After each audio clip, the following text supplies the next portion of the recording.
உங்களுக்கு பிடிக்குமேன்னு அம்பேத்கர் படத்தை மாட்டி வச்சிருக்கேன். அம்பேத்கரை எனக்கு மட்டுமா? எல்லாருக்குமே பிடிக்கும். சூடா ஒரு கப்பு டீ குடிச்சா நல்லா இருக்குமே நான் இப்பதான் நினைச்சேன். நான் நினைச்சது இந்த அம்மாக்கு எப்படி புரிஞ்சது? தேங்க்யூ. எல்லாம் என்னோட ஏற்பாடு தான். இந்த அம்மா பேரு தேவானே. உங்களுக்கு சமையலுக்காக ஏற்பாடு பண்ணிருக்கேன். இந்த அம்மா சமைச்சு போட்டு நீங்க சாப்பிட்டு சர்டிபிகேட் கொடுக்கணும். She is also like you, so you will also like her. What do you mean? தப்பா நினைக்க கூடாது.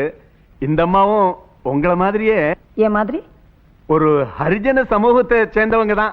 Nonsense mister Shastri. சமையல்காரியோட கேஸ்ட் எனக்கு முக்கியம் இல்ல, சமையலோட டேஸ்ட் தான் முக்கியம். அவங்க எந்த ஜாதியா இருந்தா எனக்கு என்ன sir? I am interested only in unity, not in community. அவங்களும் உங்கள மாதிரி ஹரிஜன பெண்ணுன்னு சொன்னதுக்கு பதிலா அவங்களும் உங்கள மாதிரி ஒரு பெண்ணு, she is also an ideal woman, அவங்களும் ஒரு இந்திய ஸ்திரீன்னு நீங்க சொல்லியிருந்தீங்கன்னா I would have appreciated your broad outlook, Mr. Shastri.